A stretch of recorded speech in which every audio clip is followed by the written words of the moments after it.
গোপীজন Vallabh গিরিবরধারী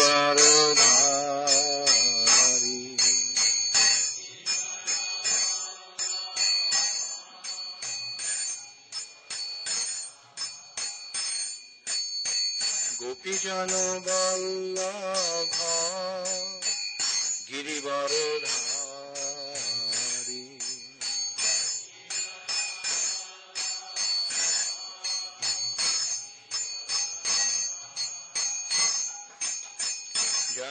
Yashodanandan ব্রজজনরঞ্জন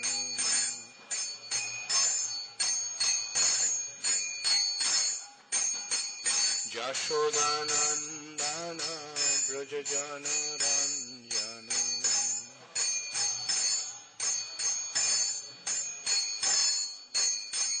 Jamuna তীরা বনচারী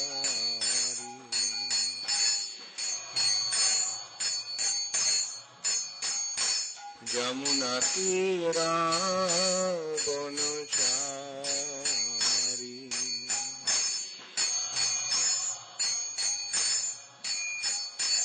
Joy Radha Madhav Kunj Bihari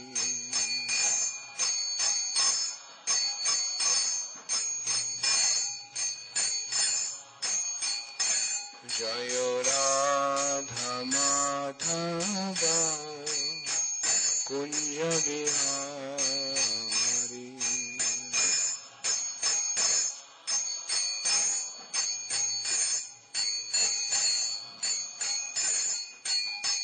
গোপীজন Vallabh গিরিবরধারী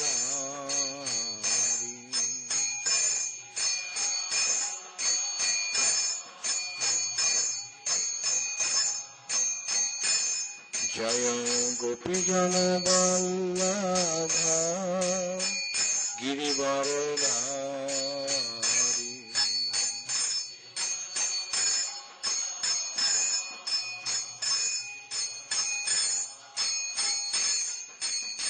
Yashodanandan ব্রজজনরঞ্জন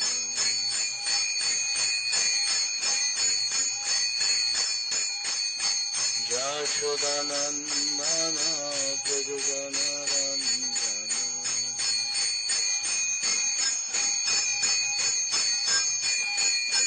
Jamuna তীরা বনচারী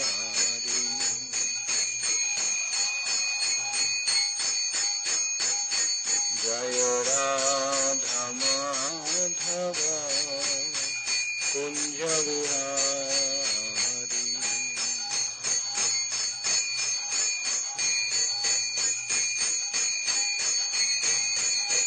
Joy Radha Madhav Kunj Bihari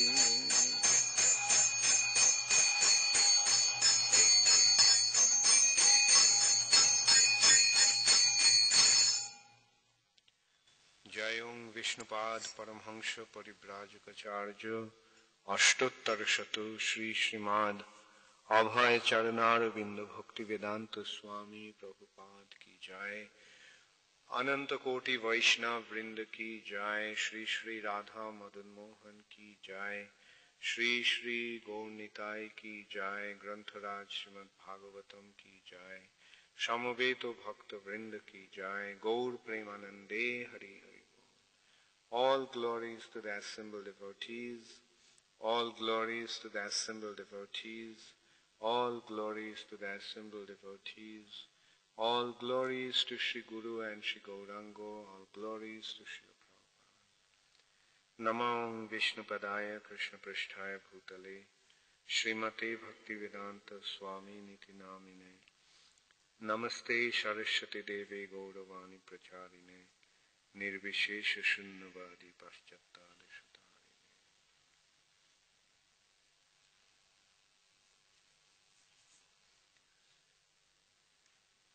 Om Namo Bhagavate Vasudevaya. Om Namo Bhagavate Vasudevaya. Om Namo Bhagavate Vasudevaya.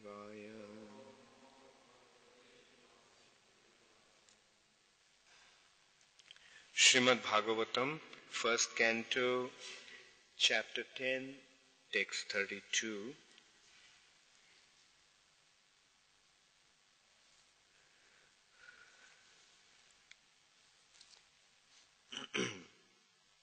This chapter is entitled as Bhagavatam is the answer to all questions.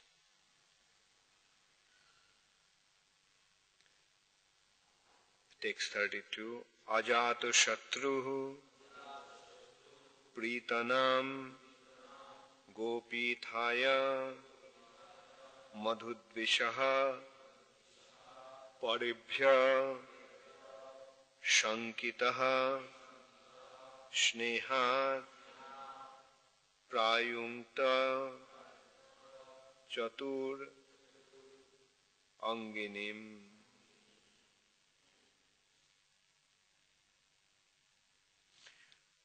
Ajato Shatru Pritanam Gopithaya Madhudvisaha Paribhya Shankita Sneha Prayunkta Chaturanginam. Yudhishthir, who was no one's enemy, Pritanam, defensive forces, Gopithaya, for giving protection, Madhudvishaha, of the enemy of Madhu, Sri Krishna, Paribhya, from others, enemies, Shankitaha, being afraid of, Snehat, out of affection, Prayunkta, engaged, Chaturanginim, 4 defensive divisions. Translation by His Divine Grace Srila Prabhupada. Maharaj Yudhishthir, although no one's enemy, engaged 4 divisions of defenses, horse, elephant, chariot and army, to accompany Lord Krishna, the enemy of the asuras, demons. The Maharaj did this because of the enemy and also out of affection for the Lord. Please repeat after me. Maharaj Yudhishthir, although no one's enemy, engaged 4 divisions of defense, horse, elephant, chariot and army, to accompany Lord Krishna, the enemy of the asuras, demons. The Maharaj did this because of the enemy and also out of affection for the Lord. Natural defensive measures, purport by Srila Prabhupada. Natural defensive measures are horses and elephants combined with chariots and men. Horses and elephants are trained to move to any part of the hills or forests and plains. The charioteers could fight with many horses and elephants by the strength of powerful arrows, even up to the standard of the Brahmastra, similar to modern atomic weapons. Maharaj Yudhishthir knew well that Krishna is everyone's friend and well-wisher, and yet there were asuras who were by nature envious of the Lord. So out of the fear of attack from others and out of affection also, he engaged all varieties of defensive forces as bodyguards of Lord Krishna. If required, Lord Krishna himself was sufficient to defend himself from the attack of others who counted the Lord as their enemy, but still he accepted all the arrangements made by Maharaj Yudhishthir because he could not disobey the king, who was his elder brother. The king plays the part of a subordinate in his transcendental sporting. The Lord plays the part of a subordinate in his transcendental sporting, and thus sometimes he puts himself in the care of Yashoda Mata for his protection in his so-called helplessness of childhood. That is the transcendental Leela or pastimes of the Lord. The basic principle for all transcendental exchanges between the Lord and his devotees is exhibited to enjoy a transcendental bliss for which there is no compassion even up to the level of Brahmananda. I'll read the last sentence. The basic principle for all transcendental exchanges between the Lord and his devotees is exhibited to a transcendental bliss for which there is no comparison, even up to the level of Brahmananda. Ajata Shatru Pritanan Gopithaya Madhudvisha Parebha Shankita Snehat Prajumta Chaturanginim.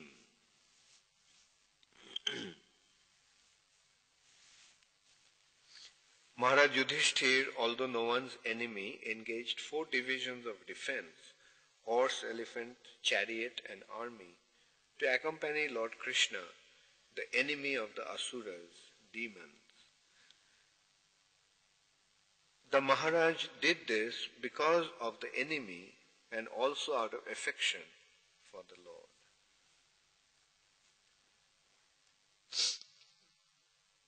So, here Maharaj Yudhishthir has been described as Ajata Shatru. Ajata Shatru, literally the word means whose enemy has never been born. Yudhishthir Maharaj's enemy was not born. That is because Yudhishthir Maharaj did not consider anyone to be his enemy. It is not that others were not inimical towards Yudhishthir Maharaj. Like we see, the Kauravas were inimical to Yudhishthir Maharaj. And there were many others, those who were inimical towards Yudhishthir Maharaj. Then why Yudhishthir Maharaj is called as Ajata Shatru? Because Yudhishthir Maharaj never considered anyone to be his enemy. Others could. And it is very significant that although Yudhishthir Maharaj is Ajata Shatru, he is arranging the 4 divisions of soldiers, 4 divisions of 4 divisions. Chaturangini has been described.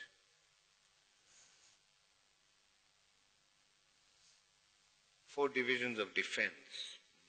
Prabhupada translated it. 4 divisions of defense. Those 4 divisions, generally in the early days, the army or the defense used to consist of these 4 types of warring divisions. Like elephants, some soldiers used to fight from the elephants, some on horseback, some on chariot, and some on feet. So they are known as Chaturangi. 4 divisions. Like Yudhishthir Maharaj arranged these 4 divisions of army to accompany Krishna. And it has been pointed out why Yudhishthira Maharaj did that, because one reason was that Yudhishthira Maharaj was concerned about Krishna's enemies, that Krishna's enemies may attack him. Now this is the pastimes of the Lord. Although Yudhishthira Maharaj knew that Krishna is the Supreme Personality of Godhead, but still he is making this arrangement. This is actually an expression of his love for Krishna, his affection for Krishna. Actually, devotee knows that Krishna is the Supreme Personality of Godhead, Krishna is the Supreme Controller, Krishna is the Supreme Proprietor. A devotee knows, but still devotees make arrangements. It's like here in the temple. We know Krishna is God, Krishna is the Supreme Personality. Krishna is actually feeding the whole world. But still we offer food to Krishna. Why? To think that, well, Krishna can eat himself. There's no need for me to give any food to Krishna. Yes, one can think that way. But that thinking will be impersonal. To leave Krishna, okay, let him arrange for his food. If we think that way, then what happens? We become the loser. We miss out the opportunity to develop a relationship with Krishna. Some temples do that.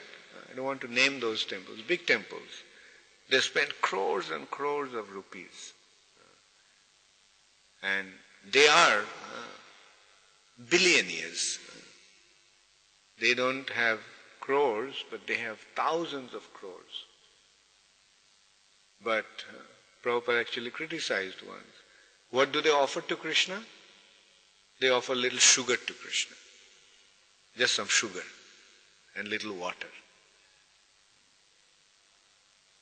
And when asked, they said, well, Krishna, he doesn't eat. He doesn't eat. So what's the point in making all this arrangement? But that shows that they are not devotees. That's why they do not know. Krishna eats. Krishna eats. One may not see that Krishna eats. There are instances when Krishna eats also. In Jagannath Puri, there is a temple of Alalnath. The incidence is that this Alalnath was being worshipped by some Brahmanas.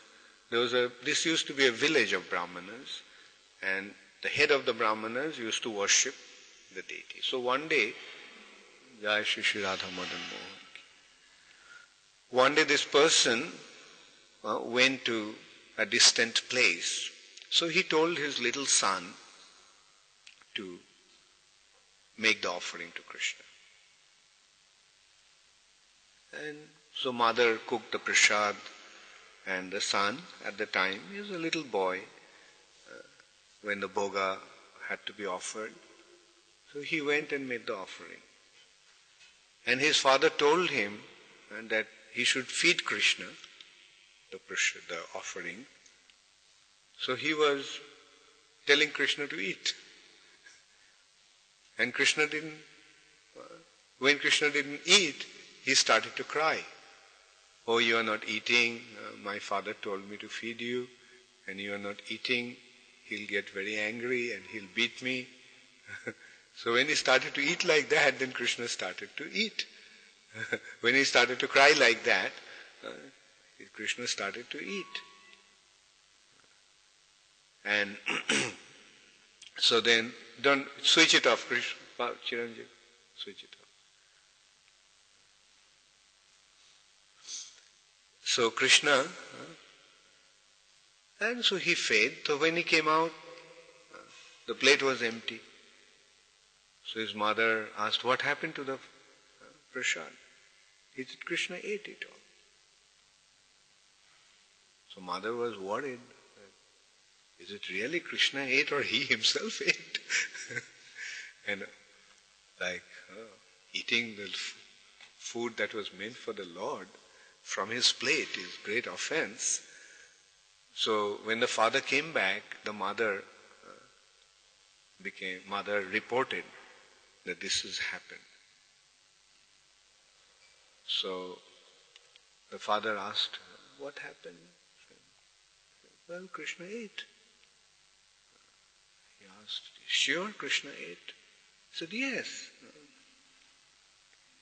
And so then the father thought, okay, tomorrow also you make the offering. So he made the offering, and the father was hiding behind a curtain. And then the father saw, yes, Krishna was eating.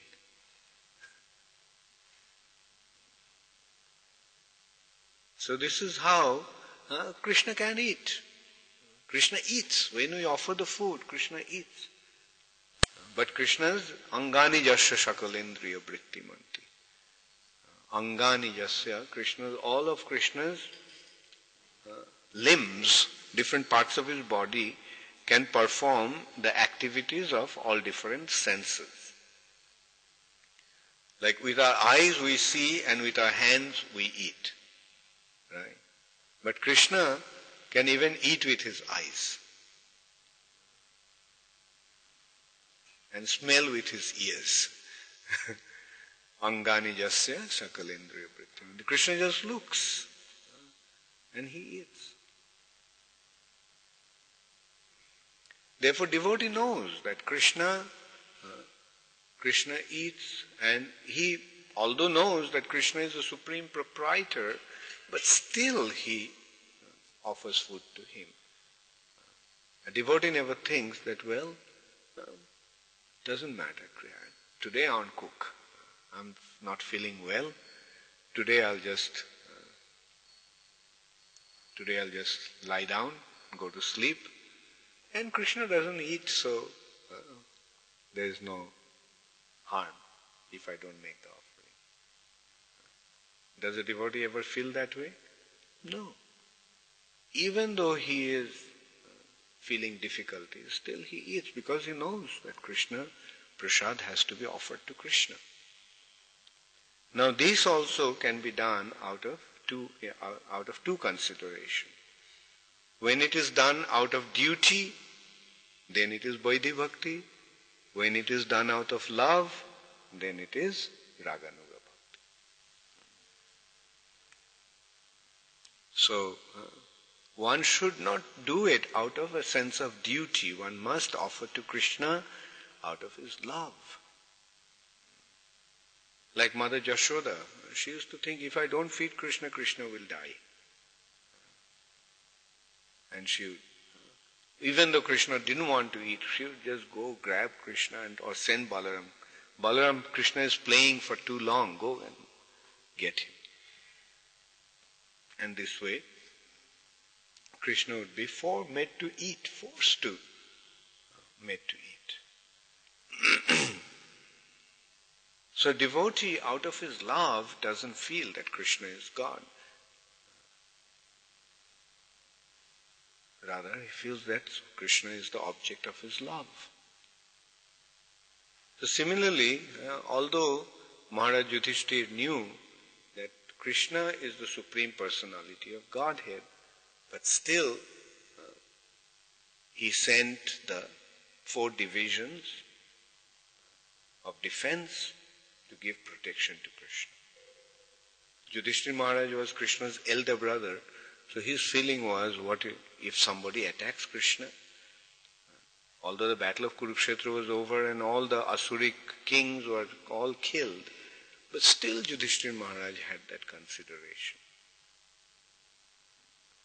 That if anybody attacked. In the past there had been many attacks on Krishna. Jarasandha attacked Mathura so many times. So Krishna's enemies are there. And here we can see also Yudhishthira Maharaj has been described as Ajata Shatru, whose enemy hasn't been born. And Krishna also is Ajata Shatru. No one is Krishna's enemy. But at the same time, about Krishna's being attacked by his enemies. Actually, no one is Krishna's enemy. Krishna never thinks that anyone is his enemy. But there are some unfortunate souls, they become inimical to Krishna and his devotees. Why Yudhishthira Maharaj is Ajatashatru? Because he is a devotee. He never considers anyone to be his enemy. Because a devotee is Samadarshina, Pandita Samadarshina. Samadarshina means he sees everyone as someone very dear to him. Therefore, he doesn't see any difference in them. Samadarshi. Samadarshi means one who is equally disposed to everyone, enemy or friends. Doite bhadra bhadro gyan সব মনোধর্ম, এই ভালো এই মন্দ এই দুই ভ্রম। That bhadra and abhadra, desirable and undesirable, enemy and friend, these conception is due to the mental concoction, due to our illusory involvement. Ultimately, everyone, prakrite kriyamanani gunai karmani sarvasha. Everything is happening in the material nature according to guna and karma. If someone is inimical towards me, then I have to see that in the past I have must done something to him. That's why the reaction is like this. So a devotee, therefore, doesn't become affected by how he is treated. He simply takes it as his bad karma. Okay, somebody slaps. He thinks, I must have slapped him somewhere in the past. If not in this life, in some other life. So good that he did it. Now it's square. That karma is over. So a devotee goes through this experience, this way, he goes through his life. And that's why devotee is completely equipoised to everyone, equally disposed to everyone. And for a devotee, there is no one, and at least he never considers anyone to be his enemy, but he considers everyone to be his friend. Especially a Uttamadhikari devotee. Madhyamadhikari devotee makes discrimination. But that is mainly, like those who are offensive, he avoids. He never goes out of his way to deal with that person. Keeps him at a distance. I have nothing to do with him. He doesn't like me, so why should I go to him? He doesn't like Krishna, so why should I go and speak to him about Krishna? And if I speak to him about Krishna, he will become more offensive. And as a result of that, he won't be able to come close to Krishna. He doesn't get into a conflict with his enemy. He simply avoids him. But a Uttamadhikari won't even avoid him. He will consider, even this demon is such a great devotee. And it is my fault that I cannot deal with him properly. That is the Uttamadhikari's attitude. So, Yudhishthira Maharaj is naturally a pure devotee of Krishna. So he knew that Krishna is the Supreme Personality of Godhead, but still he made this arrangement for Krishna's defense. If anyone attacks, so let the army go with him. He is not thinking, Krishna is God. Krishna can defend himself. Why should I take the trouble of sending my soldiers as his bodyguards? Let Krishna take care of him. Now, will that be nice? No. That shows we don't have any love for him. Like, although a child knows that the father has all the money, but he buys something for the father and gives it to the father. He never thinks that, oh, my father has all the money, now let me enjoy the money that I got from him.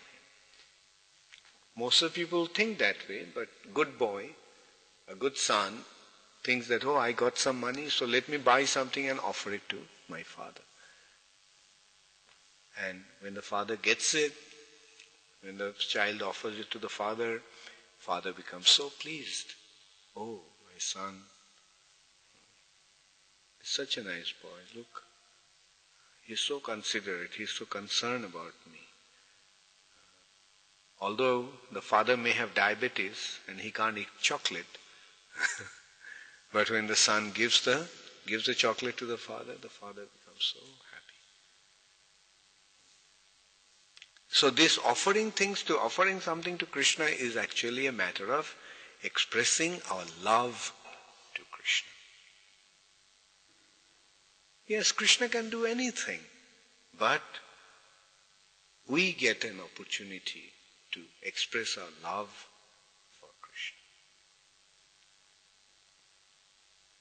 And when we offer our love to Krishna, then Krishna sees that and Krishna reciprocates. It is not just a one-sided thing. It is a reciprocal thing. A devotee offers his love to Krishna and Krishna offers his love to him. And that is how the loving exchange takes place between Krishna and his devotees. That's why time and time again we tell everyone, that what happens when you love Krishna, when you serve Krishna, when you develop your devotion to Krishna, you yourself will see. There is no need to tell you. Jai Shri Shri Radha Madan Mohan ki Jai. Jai Shri Shri Gaur Nitai ki Jai. That loving exchange is mutual, reciprocal. Devotee loves Krishna, Krishna loves his devotee.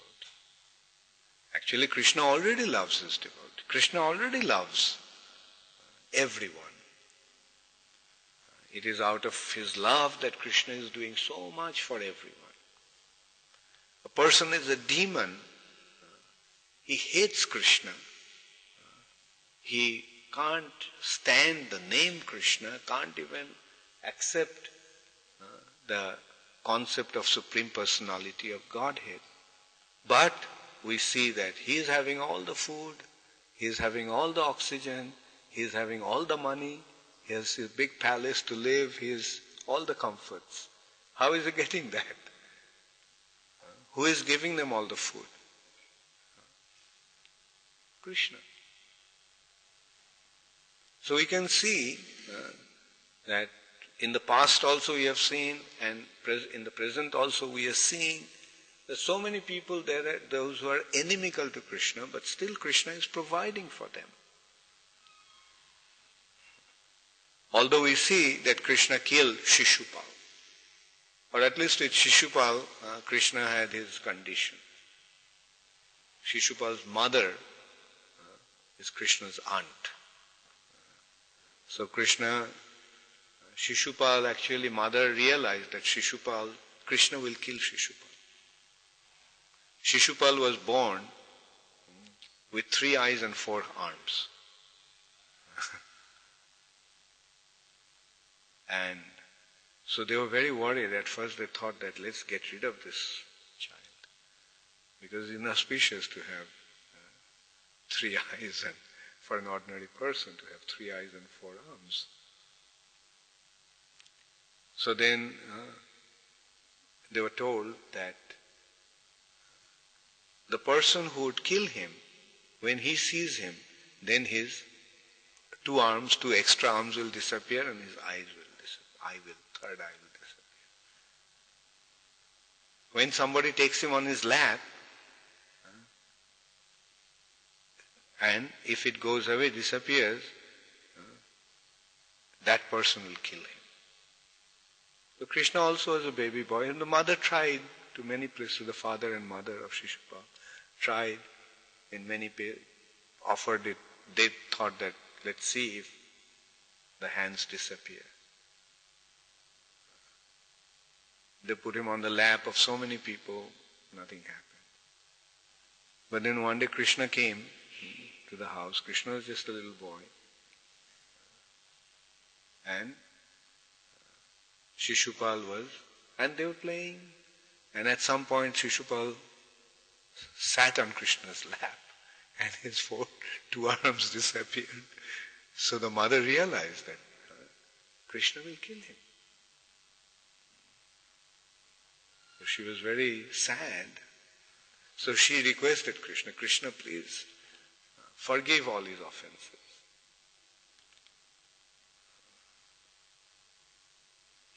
Please don't take his offenses. Because she thought that it is because of his offensive attitude towards Krishna that he'll be killed by Krishna. Krishna said, okay, I will tolerate his 100 offenses. And throughout his life, Shishupal was offending Krishna. He was always offensive to Krishna. And during the Rajasuya Yajna, when Krishna was offered the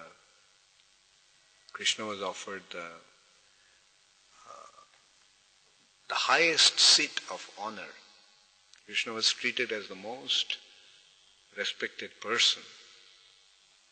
Shishupal became very, very envious. And he started to blaspheme Krishna. And so at that time, 100 offenses were over. So 100 offenses Krishna counted. So in 100 offenses, when he exceeded the 100th offense, then Krishna released his Sudarshan Chakra and Shishupal's head was chopped off. But still, his soul came and merged in Krishna's body.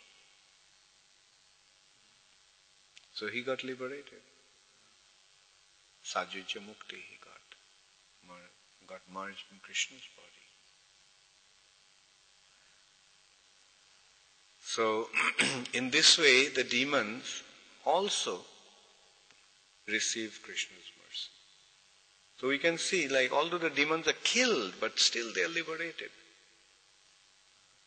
Asura Harina Hata. When the Asuras, the demons, are killed by Krishna, they also achieve liberation.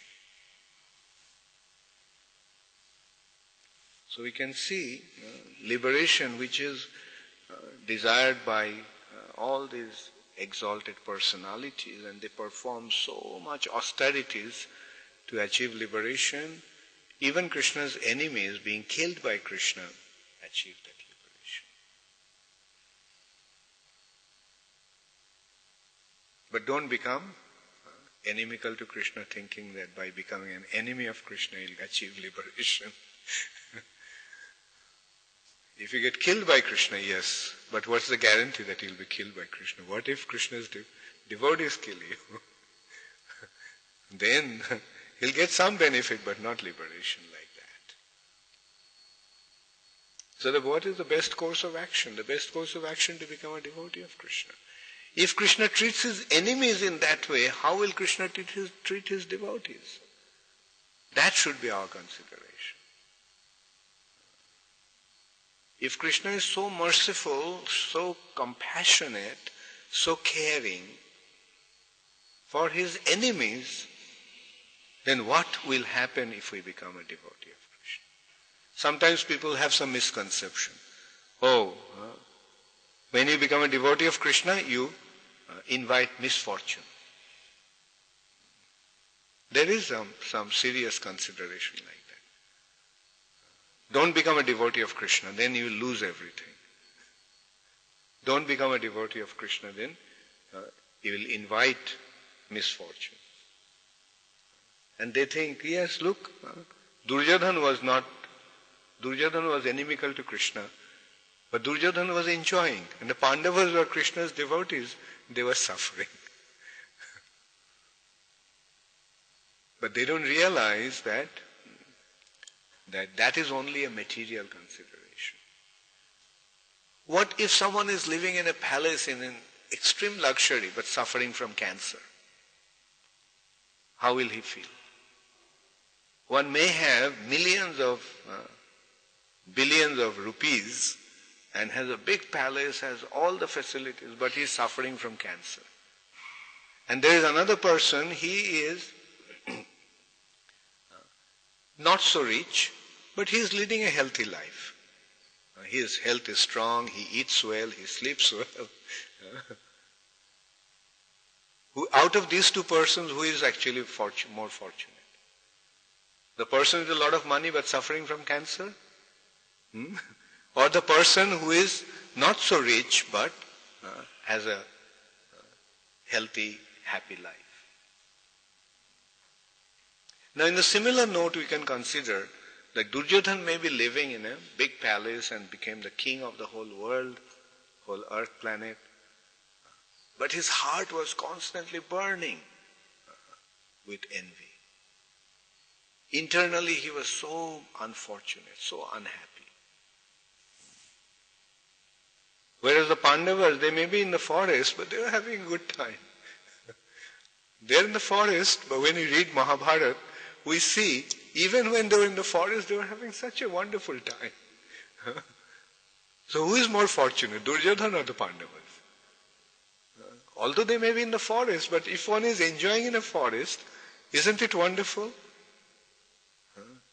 Don't you go to a forest to have picnic? So if you're in a forest but having picnic every day, how will you feel? The Pandavas were in the association of all saintly people and they were having such wonderful time. Killing the demons, and they never had any difficulty. So ultimately we have to understand that the enjoyment, the ultimate consideration of enjoyment is not external. The real consideration of enjoyment is internal. If internally we are happy, then does the external situation make any difference, or does it really matter? No.